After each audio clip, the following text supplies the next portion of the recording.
तो एक तरफ ममता बनर्जी हैं, जिनका नाम अब निर्ममता बनर्जी रखा हुआ है सबने, ये अपराधियों के साथ खड़ी हो सकती हैं। जो पूर्व में प्रिंसिपल था, जिसकी जिम्मेदारी बनती थी कि सभी बच्चों को जो डॉक्टर हैं उनकी रक्षा करे, उसके खिलाफ कार्रवाई तो दूर की बात है, उसको रिवॉर्ड करती हैं, ये उसके साथ खड़ी होती हैं। और ये नष्ट क्या करती हैं? ये नष्ट करती हैं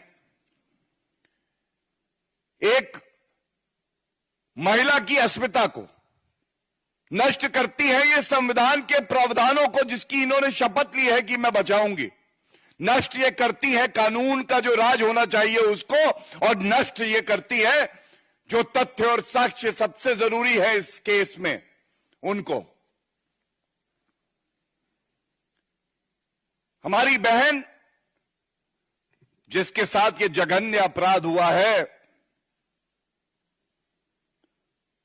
आज सभी चैनल भी दिखा रहे थे, ये कहना गलत नहीं होगा कि वो वीर थी। उसने अपनी अस्मिता को बचाने के लिए संघर्ष किया, लेकिन ममता बनर्जी का कानून का डंडा नदारद था। ममता बनर्जी दोषियों के साथ खड़ी थी, और मैंने जब कहा था इंसाफ पीड़िता मृतक परिवार को, इस्तीफा ममता बनर्जी का, और इकबाल कहा था, इकबाल वर्दी का, जिसको नष्ट करने वाली ममता द डिस्ट्रॉयर फिर से हैं।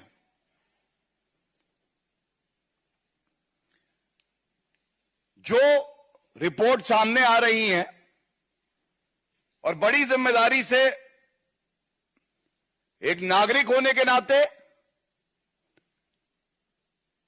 हमारी बहन का भाई होने के नाते, भारतीय जनता पार्टी का प्रवक्ता होने के नाते, और एक वरिष्ठ अधिवक्ता होने के नाते ये सवाल मैं पूछता हूं।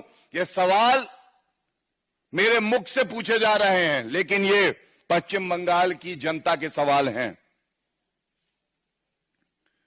ममता बनर्जी जी, सवाल नंबर 1 आपसे पूछा जाएगा, क्यों आपको कहा जा रहा है डिस्ट्रॉयर ऑफ एविडेंस? हम सब जानते हैं कि जब कोई अपराध घटित होता है तो सबसे ज्यादा महत्वपूर्ण पहले 48 घंटे, जिसको कहा जाता है गोल्डन 48 आवर्स ऑफ इन्वेस्टिगेशन, जिसमें आप प्रमाण इकट्ठे करते हैं, साक्ष्य इकट्ठे करते हैं, और अगर रेप केस है, मर्डर है, तो जो भी ऐसे व्यक्ति हैं जो दरिंदे हैं, उनके हेयर स्ट्रैंड, बाल हो सकते हैं, सीमेन हो सकता है, और भी तथ्य इकट्ठे किए जा सकते हैं।